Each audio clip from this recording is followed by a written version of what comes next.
Hello, welcome to Locked on Sharks, the premier hockey podcast of your favorite terrible team in the Bay Area. And the Sharks lose a shootout to the Kings, and then a third period that was one for the ages as they fall to the Flames. I'll have a full reaction to this weekend's games, all that and more on today's episode of Locked on Sharks. You're Locked on Sharks, your daily podcast on the San Jose Sharks. Part of the Locked On Podcast Network, your team every day.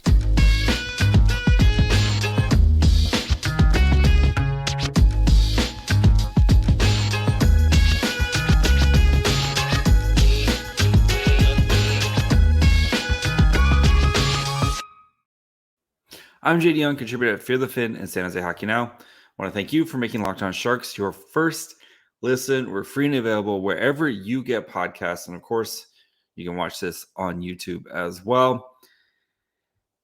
And it was another eventful weekend for the Sharks as Saturday night, they fall 3-2 to the Kings in a shootout.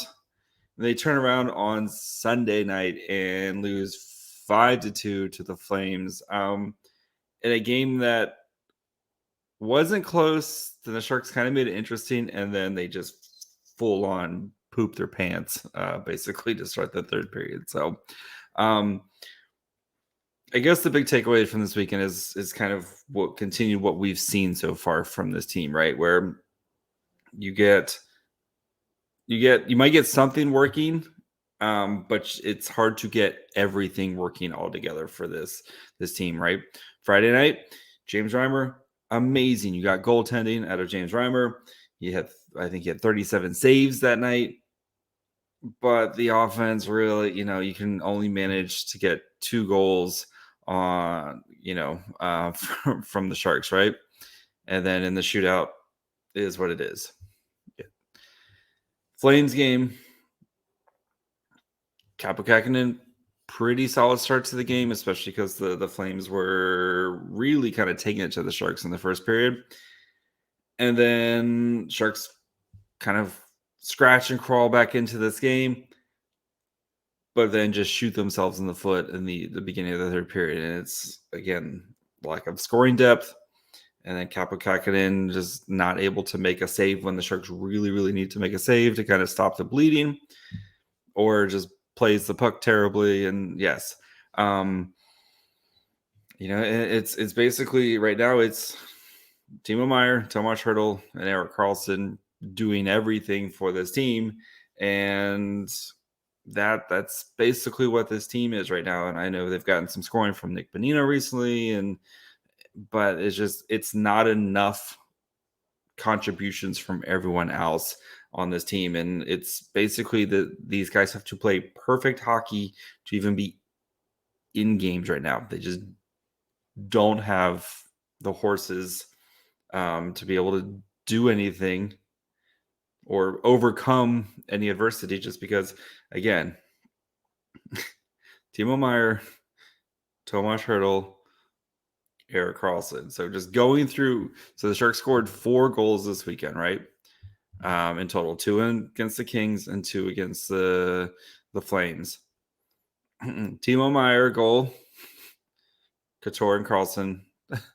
And then Kevin Labenko assisted by Timo Meier.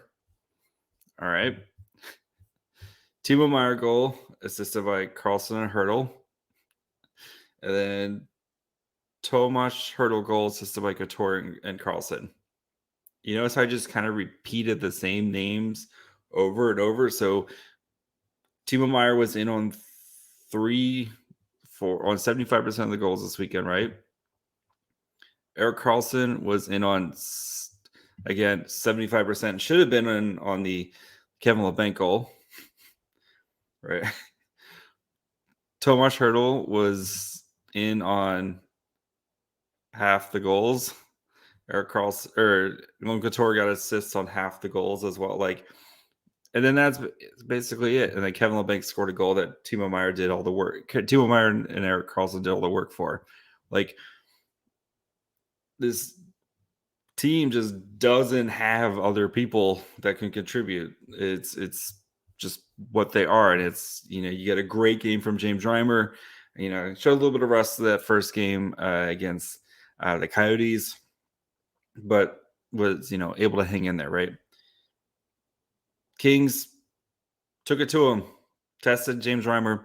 He stood tall that entire game. Couldn't, just wasted another James Reimer performance. And then this, against the Flames, right? Outplayed badly in the first period. And when I say badly, in the first period, all situations, the Sharks had 3 shot attempts compared to the Flames, or 3 shots on goal compared to the Flames 10 shot attempts. The Sharks had 6 shot attempts compared to the Flames 21. Expected goals for, again, all situations, 0.42 to 1.43 in favor of the Flames. If you just want to look at 5-on-5, 0.29 to 1.08. The shot chart was literally the goggles do nothing, my eyes. The Flames were just generating massive shots in the first period. Kaapo Kahkonen stood tall, especially he looked pretty solid. I know he had a couple of goal posts there, but he was making the saves when the Sharks needed him. Second period, Sharks start to get some offense going, right?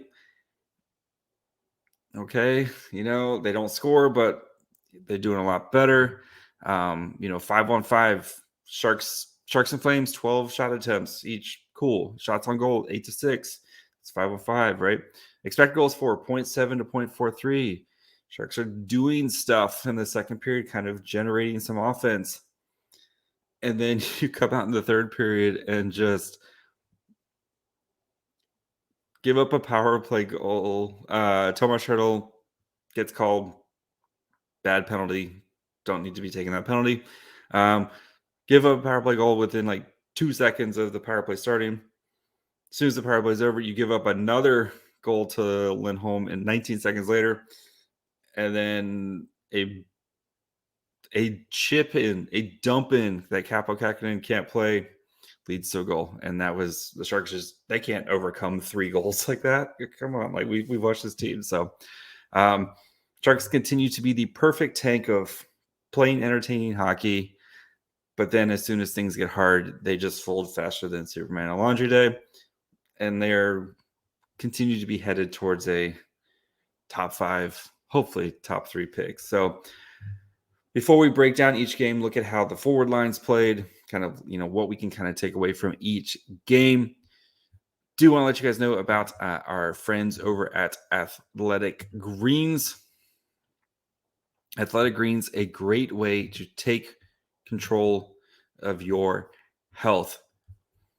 All right. Nobody likes to talk about it, but, gut health, it's like a thing that you really have to worry about, so especially as you start to get a little bit older, right? Make sure that you're eating the right things.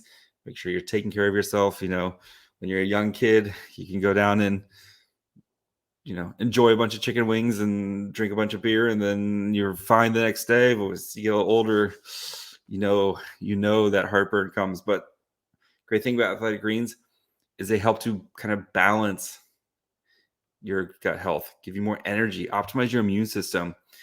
And the great thing about it is you're getting 75 high quality vitamins, minerals, whole foods source superfoods, probiotics, and adaptogens to help start your day right. Special blend of ingredients support your gut health, your nervous system, your immune system, your energy, recovery, focus, aging, all of those things. And it's easy. 8 ounces of water, a scoop of AG1, mix it up, drink it, have before you have your morning coffee, and you're good to go. It's less than $3 a day. You're investing in your health. It's cheaper than that cold brew habit. It's cheaper than going to the store trying to buy all of the different supplements yourself. You're investing in all-in-one nutritional insurance. They have over 7,000 5-star reviews recommended by professional athletes, trusted by leading health experts. So they're making it super easy right now. Go athleticgreens.com/NHL Network. you'll get a free 1-year supply of immune-supporting vitamin D and 5 free travel packs with your first purchase. Again, just visit athleticgreens.com/NHL Network to take ownership over your health and pick up the ultimate daily nutritional insurance. All right, let's start with the Kings. Again, poor James Reimer. Just all right. We'll start with the forward lines and kind of dig through, go from there. So, all right. LeBanc, Hertl, Meier, of course, played 11:46 time on ice together. 65 shot at, or sorry, 65, 16. They had 65 shot attempts. We would be, yes, having a different conversation. But 16 shot attempts. Gave up 14. Actual shots were 8-10. Did have a goal, of course.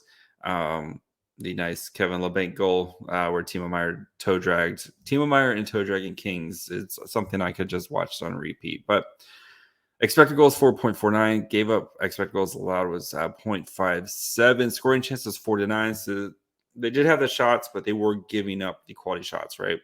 And then the Kings had 6 high danger chances compared to that line's 2 when they were on the ice. So not the best defensive effort from them. Did add 10 offensive zone starts, 3 neutral zone, and 4 defensive zones. So again, they kind of gave up a lot of chances, but they didn't give up the goal. Thank you, James Reimer. Barabanov, Couture, Bonino, 10-28 time on ice, 9 shot attempts, gave up 13. Actual shots was 2-4. Expected goals 4 though, 0.39 to 0.11. So they only had 2 shots, but they were producing quality chances. 7 scoring chances to 4. 4 high danger chances to 0. So had a lot of opportunities. They weren't actually just getting shots on goal from that line there. So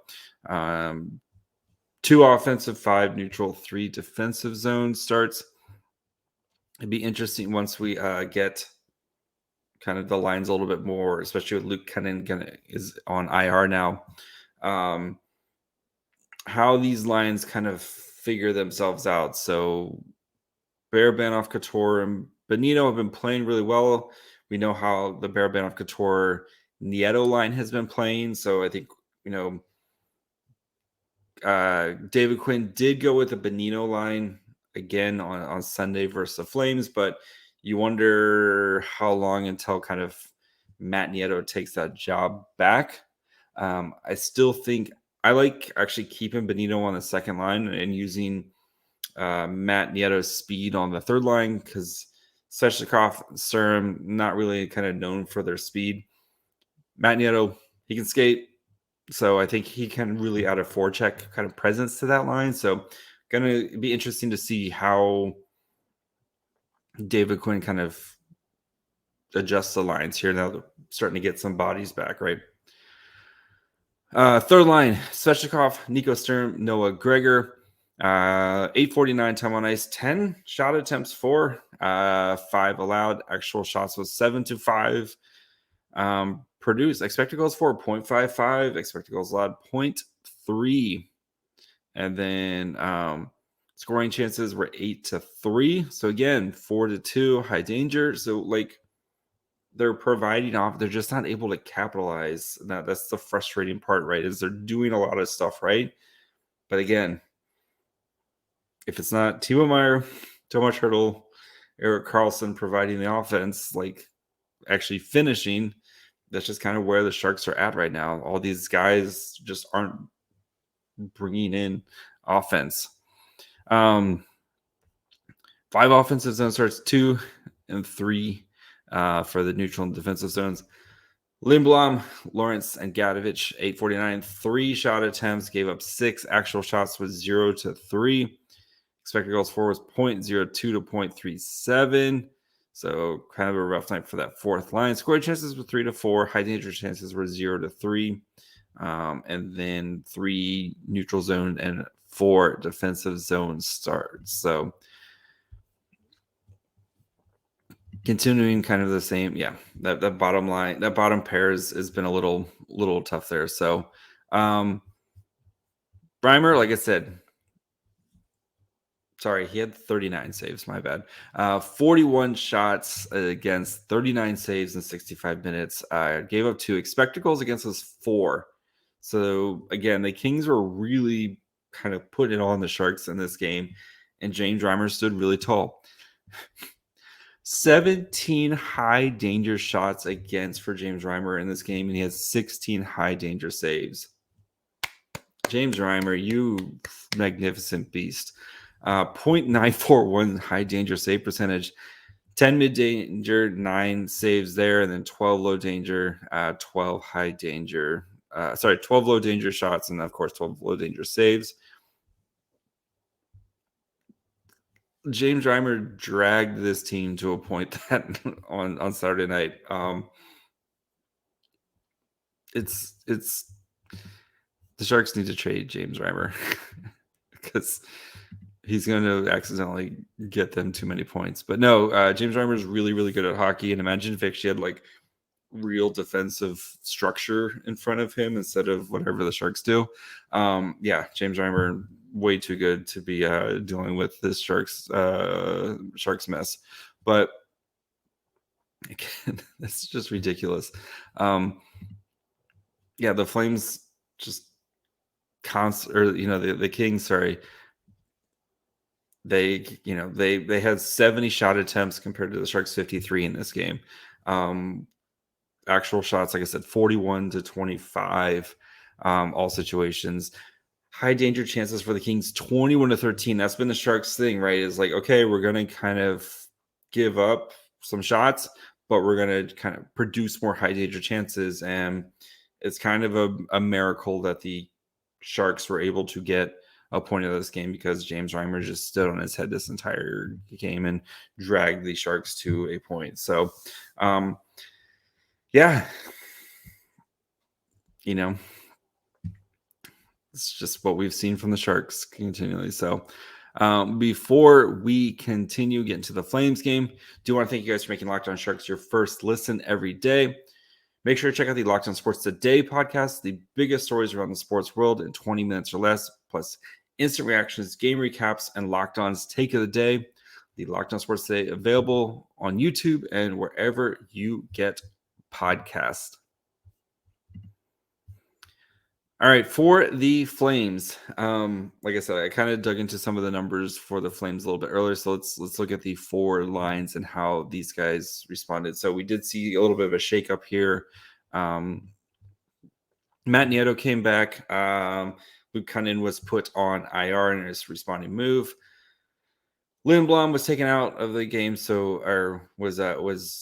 scratched tonight, so that way Matt Nieto could come back and play. And the lines are all a little bit of a mess here. So the way they started out was the Meier, Hertl, LeBanc, Barabanov, Couture, Bonino, Gadjovich, Lawrence, Noah Gregor on the 4th line, and then Nieto, Sturm, Svechnikov on the 3rd line.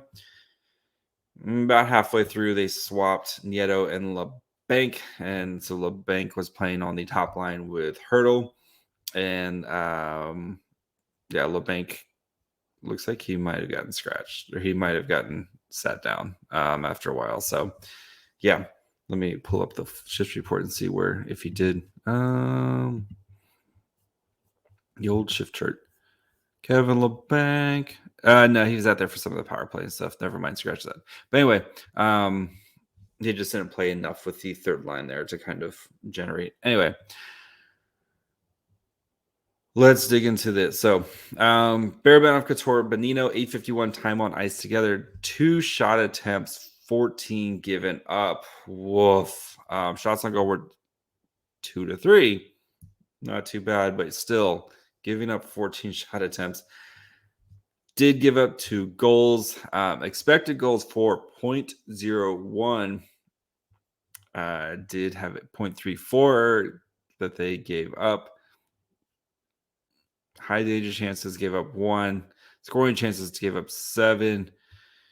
2 offensive zones, 7 neutral zone, 10 defensive zones. So I wonder if that is where I wonder if we see the Benino-Nieto line swapped, or if Nieto is just going to play on the top line. We'll see.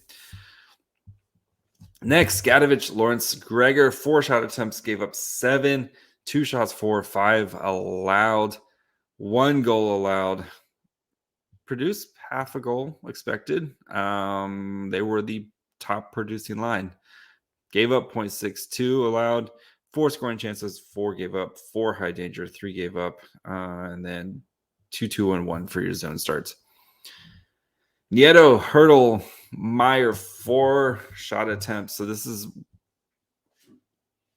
Hertl and Meier. Like, they just didn't really have a great. I know they scored on the power play, but 5-on-5, they didn't really have kind of the game that we're used to seeing from them. So, and again, if this top line is not kind of generating offense for you, I know the power play clicked tonight. They went 2 for 7, had 2 goals, but 5-on-5, if you're getting kind of caved in from every line, you're not going to win a lot of hockey games. All right, so Nieto, Hertl, Meier, 4 shot attempts, 4 gave up 3. Actual shots were 2-3. No goals. Did produce a 0.25 expected goals for, 3 scoring chances, 4 and allowed, 1 high danger chance, 4, 2 allowed, and then 2, 3, and 5. A lot of defensive zone starts for the Sharks tonight. Again, when you're hemmed in your own zone, giving up a lot of shot attempts, that's usually what happens. Svechnikov, Sturm, Kevin LeBanc. Okay, he did. I lied there. So he did produce a little bit on there. 4-16, 4 and 4 for the shot attempts, 1-2. Yeah. LeBanc, Hertl, Meier, 405, 2 shot attempts, 4, 5 allowed. Actual shots were on goal were 2-5. And then everyone else kind of played a little bit, Nieto, Sturm, Svechnikov. Yeah, like everyone else just didn't play that much. So Kaapo Kahkonen. All situations. So expected goals against, Flames produced 3 expected goals against. Kaapo Kahkonen gave up 5. So he gave up 5 goals on 25 shot attempts. Doing the math, that's an 800 save percentage. So high danger shot, and it wasn't even the high danger shots, which is kind of, Kaapo Kahkonen's little struggle there. We've seen him improve in that. Now he's giving up the beach balls, right?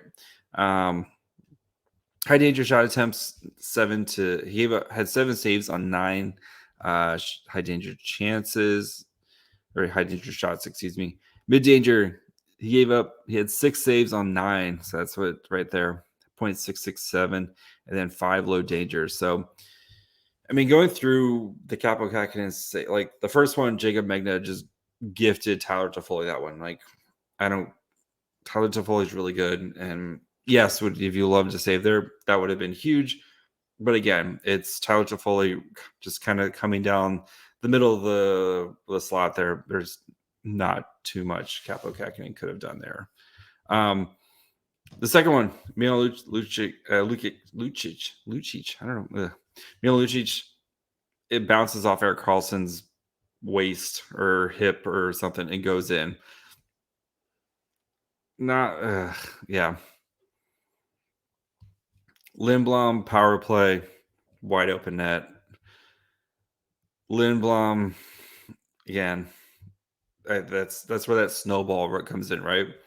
Where things go bad, and like that's where, like, James Reimer would have made a save. Like he kind of would have stopped the bleeding there, right? Other than the Dylan Dubé one where Kaapo Kahkonen, that's 100% on Kaapo Kahkonen. You got to melt the puck there, or kick it all the way to the. Either you have to make the save there and melt the puck, or you have to kick it all the way into the corner. That way, you can kind of let the forwards go get it, right? Or let the defense go get it, not leave it wide open for a yawning net. So, yeah, it's. Again, like the Tyler Toffoli one, like you can't do anything there. Bad luck on the Lucic one, but your hope in the Lindblom power play, that was great power play effort, and they found Lindblom wide open, right? But then from there, that's where you really have to try to make a save to keep this team in the game of like, okay, like we got to make a save here to keep ourselves in the game. And if it's 3-1, you're thinking, okay, get a power play goal or get it. If you get the next goal, you're feeling, it's 3-2. Anything can happen, especially the way this team has been able to kind of perform and score goals in bunches. But nope. So Sharks are back at it against the Flames on Tuesday. So we're going to have Jess from Locked on Flames on tomorrow, kind of talk about the little mini series. I do like the little back-to-backs here. I think it's kind of fun. You get a little bit different edge with the game. So I will 100% be betting on Jonah Gadjovich to get into a fight. Quick, like 2 seconds on Gadjovich's fight. I'm not a big fight guy. This one you could kind of tell was staged, but bravo to both those guys who just stood there and just traded punches. Gadjovich, man, that dude, he's growing on me. I'm not a big fight guy, but the dude plays hard. He sticks up for his teammates. He's got a little bit of a scoring pop.